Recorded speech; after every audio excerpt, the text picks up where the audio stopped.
오늘 말씀은 누가복음 23장 34절입니다. 누가복음 23장 34절입니다. 신약 138쪽입니다. 34절 짧으니까 다 같이 읽어보겠습니다.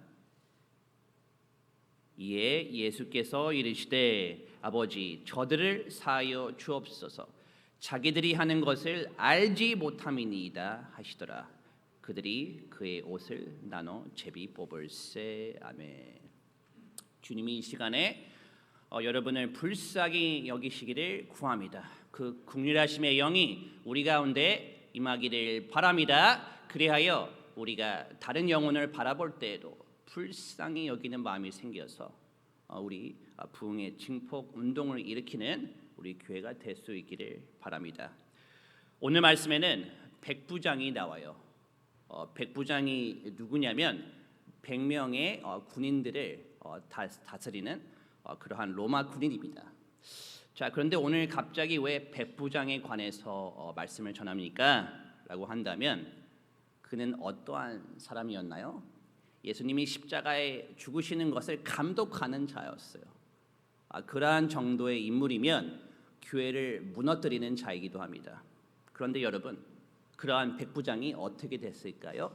예수님이 그리스도이심을 믿고 증거하게 되었다라는 것입니다. 그와 같은 은혜가 여러분에게 있기를 구합니다. 저는 백부장을 보다가 좀 이렇게 연결을 하게 되었습니다. 오늘 우리는 새 에덴 교회를 중심으로 신앙생활을 하려고 합니다. 그런데 우리 주변에는 이를 방해하고 막 괴롭히는 자들이 마치 백부장처럼 있을 수가 있다는 것입니다.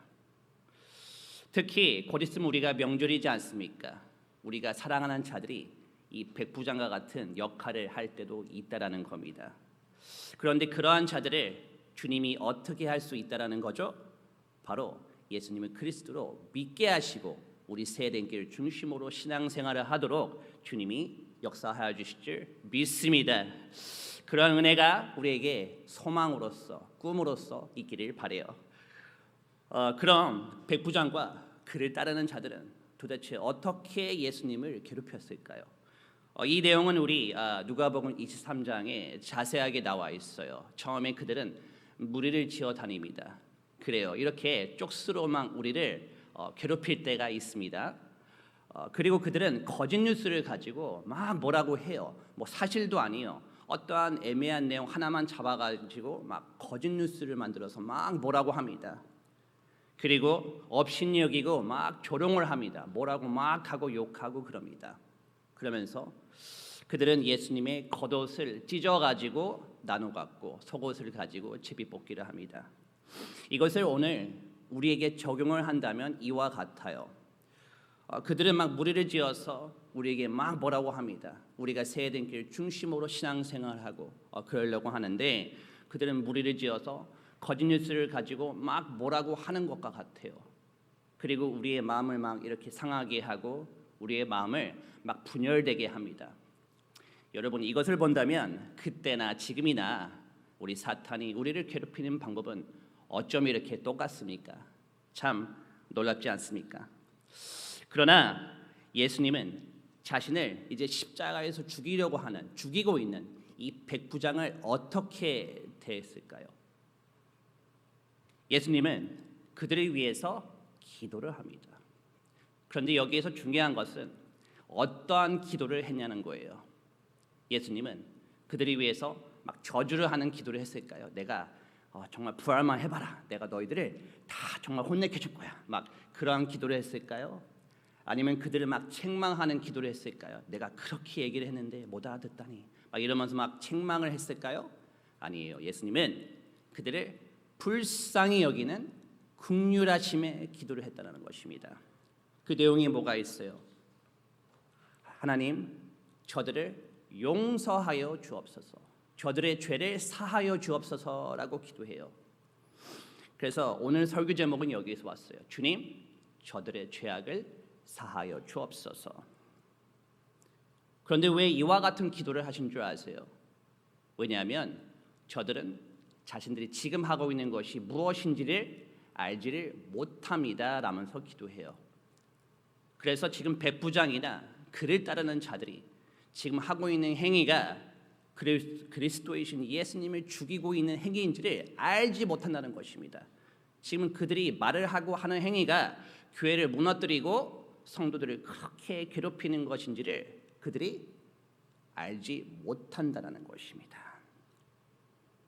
그런데 이와 같은 예수님의 그 긍휼하심으로 정말 나를 괴롭히는 자들을 위해서 그 기도하시는 내용은 우리 성경에서 몇 번 반복이 되었습니다.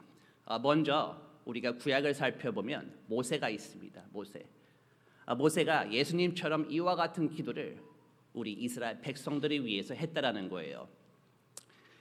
잘 아시는 내용일 겁니다. 우리 하나님이 각 지파별로 대표를 세워서 가나안 땅에 들어가 정탐을 하고 오라고 합니다. 이 내용 잘 아시죠? 그런데 12명 중 10명이 돌아와서 뭐라고 합니까? 도저히 이 땅을 우리가 차지할 수 없다. 막 그러면서 하나님을 원망하고 막 이렇게 하나님을 멸시를 해요. 그러자 이스라엘 백성이 거의 다 막 이렇게 무리를 지어서 휩쓸려서 마음이 분열됩니다. 그리고 막 하나님을 멸시하지 않습니까? 그러자 하나님이 너무 속상해하셔서 그들을 징계하려고 하자 모세가 어떻게 했어요? 주님, 저들을 사하여 주옵소서, 불쌍히 여겨 주옵소서라고 이렇게 긍휼함에 기도를 합니다. 그러자 여기서 중요한 게 이거예요. 하나님이 어떻게 주셨어요? 그들의 죄를 사하여 주셨다라는 거예요. 또한 신약에서 스데반 집사님이 있지 않습니까? 복음을 증거했어요. 그런데 자신을 향해서 사람들이 화를 내며 돌을 집어 던져서 막 죽이고 있어요. 죽어가는 그 상황에서 스데반 집사님이 그들을 향해서 뭐라고 했습니까? 야! 막 그랬어요. 아프잖아! 그러면서 하지 말라고 막 그랬어요? 아니에요. 스데반 집사님이 뭐라고 했습니까? 저들의 죄를 저들에게 돌리지 마옵소서라고 기도하며 잠에 드셨다는 것입니다. 그러자 이게 중요해요. 어떠한 일이 생겼어요? 그 스데반 집사가 죽은 것이 옳도다라고 말한 그 사울이 나중에 예수님을 그리스도로 믿고 증거하게 되었다라는 것입니다. 여러분, 이처럼 예수님이 하시는 다른 영혼을 불쌍히 여기며 기도하는 그 긍휼함의 기도에는 놀라운 힘이 있다라는 것입니다. 바로 이렇게 예수님을 십자가에서 죽이는 것을 감독하는 백부장이 예수님을 그리스도로 믿게 된다는 것입니다. 여러분, 이 백부장이 누구인가요?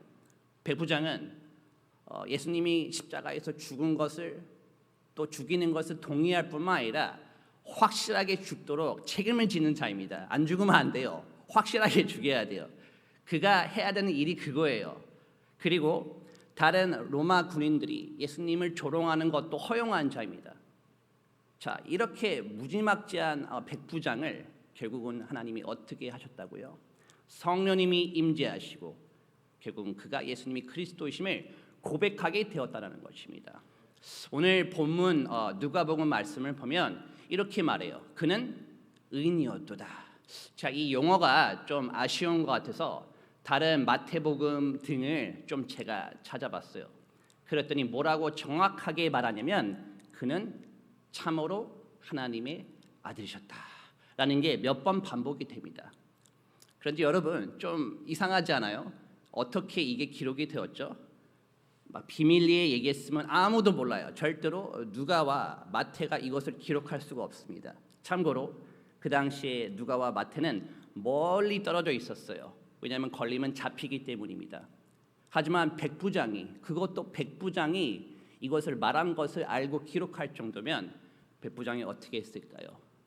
이것을 고백을 하고 증거를 하고 다녔다는 것입니다. 참 놀랍지 않습니까?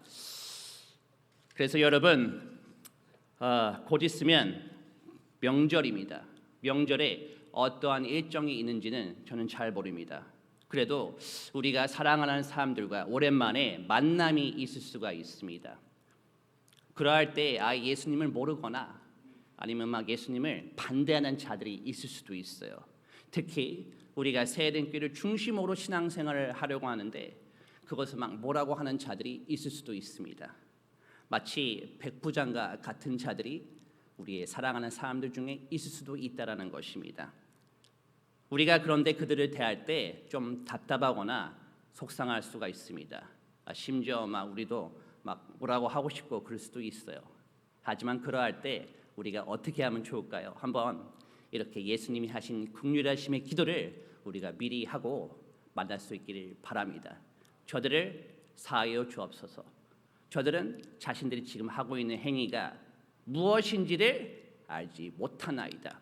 하지만 성령님이 임재해 주셔서 결국은 그들이 예수님이 그리스도이심을 믿게 도와주시옵소서. 그래서 우리가 함께 새에덴 교회에서 신앙생활을 할 수 있도록 도와주시옵소서. 우리 새에덴 교회 중심으로 예배하고 기도하고 또한 예물드리고 전도하고 사명자가 되게 도와주시옵소서라면서 좀 한번 간절하게 기도를 해볼 수 있기를 바랍니다. 참 놀라운 꿈의 기도이지 않습니까? 또한 혹시 여러분이 그들과 뭐 커피를 한잔 하거나 뭐 식사를 할 경우가 있다면 좀 미리 양해를 구하고 자연스럽게 한번 기도를 해보시면 어떨까요? 제가 잠시 좀 기도를 했으면 좋겠는데 어떤 거야 하면서 너무 막 억지로 하지 마시고요. 그래서 한 번도 해본 적이 없다면 말이라도 꺼내보는 게 상당한 발전이라고 봅니다. 그리고 실제로 하면 얼마나 좋을까요? 그리고 조금 더 한 단계 나아갔다면 이번에 우리가 뭐가 나왔어요? 설 명절 가정 예배제가 있어요. 이것을 준비만이라도 해보시길 바래요.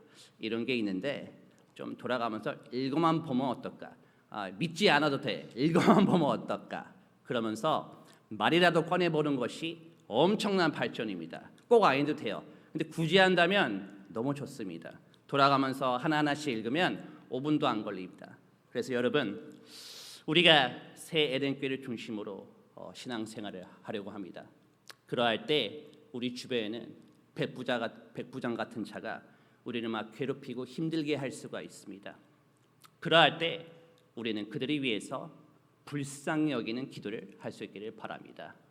그러면 그러한 자도 백부장과 같은 자도 사도 바울과 같은 자일지라도 결국은 성령님이 임재하여 주어서 우리가 함께 새에덴교회 중심으로 신앙생활을 할 수 있도록 인도하여 주실 줄 믿습니다. 그리하여 부흥의 증폭 운동을 일으키는 우리 교회가 될 수 있기를 구합니다. 제가 기도하겠습니다. 하나님 아버지, 우리가 새 에덴 교회를 중심으로 신앙생활을 할 수 있도록 지혜를 주옵소서. 그러나 우리 주변에는 이를 방해하거나 괴롭히는 마치 백부장과 같은 자들이 많이 있습니다. 그러한 자들을 위해서 우리가 긍휼의 기도를 할 수 있도록 도와주시옵소서. 그리하여 그들이 백부장처럼 사울처럼 예수님을 믿고 증거한 것처럼 주여 새 에덴 교회를 중심으로 신앙생활을 하는 자들이 될 수 있도록 꿈을 꾸게 하여 주시고 역사하여 주옵소서. 이 시간 예물을 드립니다. 주여 5가지 기도 제목을 응답하여 주시고 주여 취업의 문을 열어주시니 감사하옵고 주여 만남의 축복을 주옵시고 주여 건강을 주옵소서. 프로젝트 계약이 되어서 쓰임받게 도와주시고 주여 세상의 문제를 해결하여 주옵소서. 특히 세무사 시험이 합격하게 도와주시옵소서. 장막을 주옵시고 주여 남편의 공황장애가 치료되게 도와주시옵소서. 여러 가지 기도 제목이 있습니다. 이것을 주님께 올려드리오니 받아주시옵소서. 주여 예수님의 이름으로 기도드립니다. 아멘.